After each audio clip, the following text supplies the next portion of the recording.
नमस्कार दोस्तों, स्वागत है आपका अपने YouTube चैनल एक्सप्रेशन क्लासेस में। दिस इज़ पूजा वर्मा। दोस्तों, आज 20 जुलाई 2022 से रिलेटेड डेली करंट अफेयर्स के मैं आपके लिए बहुत ही महत्वपूर्ण क्वेश्चंस लेकर के आई हूं। दोस्तों, मैंने अपने इस वीडियो में जितने भी क्वेश्चंस लिए हैं वो सभी इंपॉर्टेंट एंड सेलेक्टिव क्वेश्चंस लिए हैं। आप किसी प्रकार के एग्जाम की तैयारी कर रहे हैं, उन सभी एग्जाम्स के पॉइंट ऑफ व्यू से हमारा आज का ये वीडियो आपके लिए बहुत ही यूजफुल रहने वाला है। तो दोस्तों, हमारे इस वीडियो में अंत तक जरूर बने रहें। तो चलिए दोस्तों, हम 20 जुलाई का करंट अफेयर स्टार्ट करने से पहले हम पहले कल का यानी कि 19 जुलाई का रिवीजन करते हैं। तो दोस्तों, हमारा रिवीजन का पहला प्रश्न है, अपनी इंटरनेट सेवा शुरू करने वाला भारत का पहला राज्य कौन सा बना है? तो दोस्तों, केरल राज्य अपनी इंटरनेट सेवा शुरू करने वाला भारत का पहला राज्य बन गया है। आपने ये याद रखना है। क्वेश्चन नंबर 2, उपभोक्ताओं के अधिकारों के बारे में जागरूकता फैलाने करने के लिए जागृति नामक शुभंकर को किसने लॉन्च किया है? तो दोस्तों, इसे लॉन्च किया है उपभोक्ता मामलों के विभाग DOCA ने नई दिल्ली के द्वारा। आपने दोस्तों ये याद रखना है। क्वेश्चन नंबर 3, ग्रामीण विद्युतीकरण निगम लिमिटेड के नए निदेशक कौन बने हैं? तो दोस्तों, VK सिंह ग्रामीण विद्युतीकरण निगम लिमिटेड के नए तकनीकी निदेशक बने हैं। आपने ये याद रखना है। क्वेश्चन नंबर 4, अंतर्राष्ट्रीय निशान मंडेला दिवस 2022 कब मनाया गया है? तो दोस्तों, 18 जुलाई को अंतर्राष्ट्रीय निशान मंडेला दिवस के रूप में मनाया गया है। दोस्तों, ये मंडेला जी के जन्म दिवस के रूप में मनाया जाता है। आपने ये भी याद रखना है। क्वेश्चन नंबर 5, केंद्रीय अप्रत्यक्ष कर और सीमा शुल्क बोर्ड ने खाद्य वस्तुओं के बिना ब्रांड वाले पैक किए खाद्य पदार्थों पर कितनी GST प्रतिशत लगाने की घोषणा की है? दोस्तों, 5% GST लगाने की घोषणा की है बिना ब्रांड वाले पहले से पैक किए गए खाद्य पदार्थों पर। आपने दोस्तों ये याद रखना है। Question number 6, badminton tournament Singapore open 2022 के सुपर 500 में पुरुष एकल खिताब किसने जीता है? तो दोस्तों, एंथनी सिनिसुका गिंटिंग इंडोनेशिया के, इन्होंने बैडमिंटन टूर्नामेंट सिंगापुर ओपन 2022 के सुपर 500 में पुरुष एकल का खिताब अपने नाम किया है। आपने ये याद रखना है। दोस्तों, यदि आपको इन्हीं क्वेश्चंस को विद एक्सप्लेनेशन पढ़ना है तो आप हमारे प्रीवियस वीडियो पर विजिट करें, क्योंकि हमने इन्हीं क्वेश्चंस को विद एक्सप्लेनेशन अपने प्रीवियस वीडियो में कराया है। क्वेश्चन नंबर 7 देखते हैं, 8000 लंबी अंतर्राज्यीय सीमा विवाद को सुलझाने के लिए नमसई घोषणा इन दो राज्यों पर हस्ताक्षर किए हैं। दोस्तों, किन दो राज्यों पर हस्ताक्षर किए थे? दोस्तों, असम और अरुणाचल प्रदेश पर 8000 लंबी अंतर्राज्यीय सीमा विवाद को सुलझाने के लिए नमसाई घोषणा पर इन दो राज्यों ने हस्ताक्षर किए हैं। आपने ये याद रखना है। क्वेश्चन नंबर 8, इंटरनेशंस द्वारा जारी एक्सपेक्ट इनसाइडर रैंकिंग 2022 के अनुसार प्रवासियों के लिए दुनिया के सबसे अच्छी जगहों में कौन सा देश शीर्ष स्थान पर रहा है? तो दोस्तों, मैक्सिको इंटरनेशंस द्वारा जारी एक्सपेक्ट इनसाइडर रैंकिंग 2022 के अनुसार प्रवासियों के लिए दुनिया में सबसे अच्छे जगहों में शीर्ष स्थान पर रहा है। आपने ये याद रखना है। नेक्स्ट क्वेश्चन, नागरिकों को बेहतर सेवाएं प्रदान करने के लिए पुलिस ऐप EFIR सेवा किस राज्य ने शुरू की है? तो दोस्तों, उत्तराखंड राज्य सरकार ने EFIR सेवा योजना शुरू की है, जो कि नागरिकों को बेहतर सेवाएं प्रदान करने के लिए है। आपने ये याद रखना है। क्वेश्चन नंबर 10, किस मंत्रालय की वेबसाइट ने राष्ट्रीय ई-गवर्नेंस सेवा वितरण आकलन 2022 में प्रथम स्थान हासिल किया है? दोस्तों, गृह मंत्रालय की वेबसाइट ने राष्ट्रीय ई-गवर्नेंस सेवा वितरण आकलन 2022 में प्रथम स्थान हासिल किया है। आपने ये याद रखना है। तो दोस्तों, अब हम यहाँ से स्टार्ट करते हैं अपने वीडियो में 20 जुलाई 2022 से रिलेटेड डेली करंट अफेयर्स के क्वेश्चन। पहला क्वेश्चन है, खादी और ग्रामोद्योग आयोग के KYIC के नए अध्यक्ष कौन बने हैं?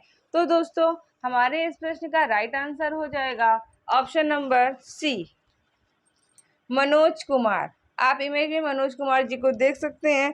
तो दोस्तों, मनोज कुमार खादी और ग्रामोद्योग आयोग KVIC के नए अध्यक्ष बने हैं। आपने ये याद रखना है। इंपॉर्टेंट पॉइंट्स अपने इस प्रश्न को हम और जानते हैं। तो मनोज कुमार खादी और ग्रामोद्योग आयोग KYIC के नए अध्यक्ष बने हैं। दोस्तों, KVIC का फुल फॉर्म होगा khadi and village industries corporation. आपने ये याद रखना है। खादी और ग्रामोद्योग आयोग, स्थापना 1956, मुख्यालय इसका कहाँ है दोस्तों? इसका मुख्यालय है मुंबई में। क्वेश्चन नंबर 2, इलेक्ट्रिक वाहनों को ईंधन प्रदान करने के लिए ड्रेपोज पे नामक मोबाइल इलेक्ट्रिकल चार्जिंग प्लेटफॉर्म को किसने लॉन्च किया है? दोस्तों हमारे इस प्रश्न का राइट आंसर होगा option number A, Narayan Rane. Narayan Rane ने इलेक्ट्रिक वाहनों को ईंधन प्रदान करने के लिए रोपेस पे नामक इलेक्ट्रिक चार्जिंग प्लेटफॉर्म को लॉन्च किया है। आपने याद रखना है। इंपॉर्टेंट पॉइंट से अपने इस प्रश्न को हम और जानते हैं। तो केंद्रीय सूची में लघु नहीं, दोस्तों यहाँ पे होगा लघु एवं मध्यम उद्यम मंत्री नारायण राणे इलेक्ट्रिक वाहनों को ईंधन प्रदान करने के लिए रेपोस पे नामक मोबाइल इलेक्ट्रिक चार्जिंग प्लेटफॉर्म को लॉन्च किया है। रेपोस पे एक ऐसा प्लेटफॉर्म है जहां कोई भी ऐप पर mobile electric charging vehicle order कर सकता है और अपने वाहनों को चार्ज कर सकता है। आपने ये याद रखना है। क्वेश्चन नंबर 3, EHI महिला हॉकी विश्व कप 2022 का खिताब किसने जीता है? तो दोस्तों हमारे इस प्रश्न का राइट आंसर हो जाएगा ऑप्शन नंबर बी, नीदरलैंड ने। इंपॉर्टेंट पॉइंट्स है अपने इस प्रश्न को हम और समझते हैं। नीदरलैंड ने फाइनल मैच में अर्जेंटीना को 3-1 से हराकर महिला हॉकी विश्व कप 2022 का खिताब जीत लिया है। भारत इस विश्व कप में 9वें स्थान पर रहा है। आयोजन स्थल की यदि हम बात करें तो स्पेन और नीदरलैंड, और दोस्तों इसका 15वां संस्करण था। ये आपने ये भी याद रखना है। क्वेश्चन नंबर 4, केंद्र सरकार ने सीवर और सेप्टिक टैंक की सफाई के लिए किस नाम से नई राष्ट्रीय कार्य योजना को तैयार किया है? दोस्तों हमारे इस प्रश्न का राइट आंसर होगा ऑप्शन नंबर सी, नमस्ते कार्य योजना। आपने ये याद रखना है। इंपॉर्टेंट पॉइंट से क्वेश्चन को और समझते हैं। तो दोस्तों नमस्ते का फुल फॉर्म देख लेते हैं पहले। तो national action plan for mechanised sanitation ecosystem. दोस्तों आपने ये याद रखना है कि national action plan for mechanised sanitation ecosystem केंद्र सरकार ने सीवर और सेप्टिक टैंक की सफाई के लिए नमस्ते नामक राष्ट्रीय कार्य योजना तैयार की है। इस योजना का मुख्य उद्देश्य सीवर और सेप्टिक टैंक की सफाई के दौरान श्रमिकों की मौत को रोकने के लिए स्थायी समाधान पेश करना है। यह योजना 16 अगस्त 2022 से भारत के 500 शहरों में शुरू की जाएगी। दोस्तों आपने ये भी याद रखना है। क्वेश्चन नंबर 5, शतरंज टूर्नामेंट पैरासिन ओपन ए 2022 का खिताब किसने जीता है? तो दोस्तों हमारे इस प्रश्न का राइट आंसर होगा option number C, R Praggnanandhaa. दोस्तों कहाँ के हैं प्लेयर? ये इंडिया के प्लेयर हैं। आपने ये भी याद रखना है। तो भारतीय ग्रैंड मास्टर आर प्रज्ञानंद ने सर्वाधिक 8 अंकों के साथ शतरंज टूर्नामेंट पैरासिन ओपन ए 2022 का खिताब अपने नाम कर लिया है। दोस्तों यहाँ पे अपने नाम कर लिया है। वह रूस के अलेक्जेंडर प्रेट के 7.5 अंक के साथ इस प्रतियोगिता में दूसरे स्थान पर रहे हैं। दोस्तों इसके आयोजन स्थल की यदि हम बात करें तो आयोजन स्थल रहा है इसका सर्बिया। संस्करण कौन सा था? 15वां। क्वेश्चन नंबर 6, किस भारतीय संस्थान में SSI मंत्रा नामक भारत में निर्मित पहली रोबोटिक सर्जरी प्रणाली स्थापित की गई है? दोस्तों ये स्थापित की गई है राजीव गांधी कैंसर संस्थान अनुसंधान, कहाँ पर? RGCI नई दिल्ली में। आपने ये याद रखना है। इंपॉर्टेंट पॉइंट से क्वेश्चन को और समझते हैं। तो राजीव गांधी कैंसर संस्थान और अनुसंधान केंद्र नई दिल्ली में SSI मंत्रा नामक भारत में निर्मित पहली रोबोटिक सर्जरी प्रणाली स्थापित की गई है। यह प्रणाली भारतीय मेडटेक स्टार्टअप SS इनोवेशन द्वारा तैयार की गई है। इस रोबोटिक सर्जरी पर प्रणाली स्थापित होने से भारत में रोबोटिक सर्जरी सुलभ और सस्ती हो जाएगी। दोस्तों आपने ये भी याद रखना है। क्वेश्चन नंबर 7, दक्षिण कोरिया के चांगवोन में आयोजित ISSF शूटिंग विश्व कप 2022 में पुरुषों की स्कीट स्पर्धा में स्वर्ण पदक जीतने वाले पहले भारतीय निशानेबाज कौन बने हैं? तो दोस्तों ये बने हैं मेराज अहमद खान। इंपॉर्टेंट पॉइंट्स है अपने इस प्रश्न को हम और समझते हैं। तो मेराज अहमद खान ISSF शूटिंग विश्व कप में पुरुषों की स्कीट स्पर्धा में स्वर्ण पदक जीतने वाले पहले भारतीय निशानेबाज बन गए हैं। मेराज अहमद खान ने फाइनल 40 में से 37 हिट रिकॉर्ड के साथ स्वर्ण पदक को जीत लिया है। आपने ये याद रखना है। दोस्तों यदि आपको हमारा वीडियो पसंद आ रहा है, हमारी वीडियो क्वालिटी और कंटेंट अच्छा लग रहा है तो दोस्तों हमारी वीडियो को लाइक ज़रूर करें और अपने दोस्तों में भी ज़्यादा से ज़्यादा शेयर करें ताकि ज़्यादा से ज़्यादा लोग हमारे इस वीडियो को देख सकें। और यदि आप चैनल पर हमारे नए हैं, पहली बार विजिट कर रहे हैं हमारे चैनल पर, तो दोस्तों हमारे इस चैनल को भी सब्सक्राइब जरूर करें। तो चलिए दोस्तों क्वेश्चन नंबर 8 देखते हैं। तो राष्ट्रीय ताप विद्युत निगम लिमिटेड एनटीपीसी ने नवीकरणीय ऊर्जा और एक संयुक्त उद्यम कंपनी के गठन के लिए किस सार्वजनिक कंपनी के साथ समझौता ज्ञापन पर हस्ताक्षर किए हैं? दोस्तों हमारे प्रश्न का राइट आंसर होगा ऑप्शन नंबर बी, भारतीय तेल निगम लिमिटेड नई दिल्ली के साथ समझौता ज्ञापन पर हस्ताक्षर किए हैं। इंपॉर्टेंट पॉइंट से क्वेश्चन को और समझते हैं। भारतीय ताप विद्युत निगम लिमिटेड ने नवीकरणीय ऊर्जा और एक संयुक्त उद्यम कंपनी के गठन के लिए इंडियन ऑयल कॉरपोरेशन के साथ समझौता ज्ञापन पर हस्ताक्षर किए हैं। यह संयुक्त उद्यम इंडियन ऑयल के रिफाइनरियों की बिजली जरूरतों को पूरा करने के लिए बनाया जा रहा है। इस संयुक्त उद्यम के माध्यम से इंडियन ऑयल वर्ष 2024 तक नवीकरणीय ऊर्जा का उपयोग करते हुए 650 मेगावाट की अपनी रिफाइनरियों की अतिरिक्त ऊर्जा आवश्यकता को पूरा करेगी। दोस्तों इस क्वेश्चन में बात हुई है एनटीपीसी की। एनटीपीसी का फुल फॉर्म होता है national thermal power corporation limited. NTPC Bharat की सबसे बड़ी बिजली उत्पादन कंपनी है। इसकी स्थापना 7 नवंबर 1975 में हुई थी।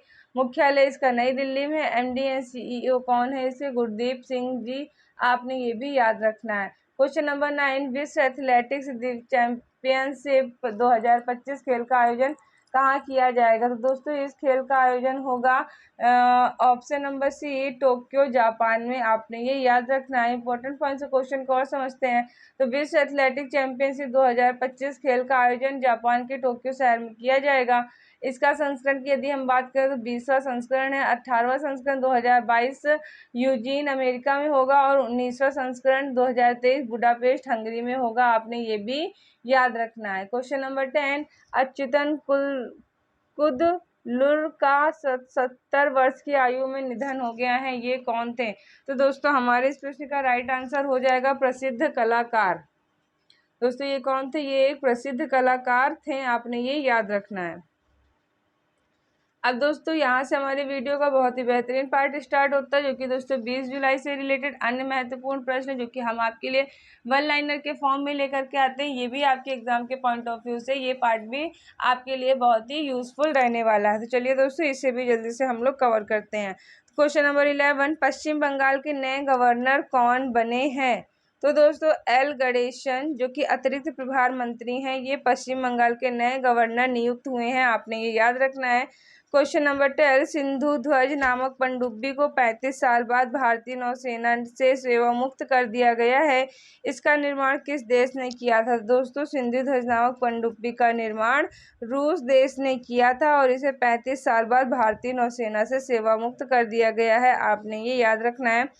क्वेश्चन नंबर 13, तमिलनाडु दिवस कब मनाया गया है? दोस्तों 18 जुलाई को तमिलनाडु दिवस मनाया गया है। आपने ये याद रखना है। क्वेश्चन नंबर 14, किस देश के ऑलराउंडर बेन स्टोक्स ने अंतरराष्ट्रीय एक दिवसीय ओडीआई क्रिकेट से संन्यास लेने की घोषणा की है? दोस्तों इंग्लैंड देश के ऑलराउंडर बेन स्टोक्स ने अंतरराष्ट्रीय एक दिवसीय ओडीआई क्रिकेट से संन्यास लेने की घोषणा कर दी है। आपने याद रखना है। क्वेश्चन नंबर 15, किस राज्य केंद्र शासित प्रदेश के जल बोर्ड ने सीवेज के पानी को साफ करने के लिए इस ISASMACD नामक रन तकनीकी विकसित की है? दोस्तों दिल्ली राज्य ने केंद्र शासित प्रदेश के जल बोर्ड को सीवेज पानी साफ करने के लिए ISASMACD नामक रन तकनीकी को विकसित किया है। आपने दोस्तों ये याद रखना है। तो दोस्तों इस तरह से आज की वीडियो में हमने पढ़ा, कल का रिवीजन किया, फिर दोस्तों 20 जुलाई 2022 से रिलेटेड डेली करंट अफेयर के क्वेश्चन भी विद एक्सप्लेनेशन पढ़े, फिर दोस्तों 5 वन लाइनर क्वेश्चन को भी हमने आज के अपने इस वीडियो में कवर किया। आई होप सो आपको हमारा ये वीडियो पसंद आया होगा। हमारे वीडियो में अंत तक बने रहने के लिए आपका बहुत बहुत धन्यवाद। दोस्तों यदि अभी तक आपने मेरे वीडियो को लाइक नहीं किया तो लाइक करके आवाज़ जाए। तो चलिए दोस्तों मिलते हैं आपसे अपने अगले वीडियो में, तब तक के लिए थैंक यू।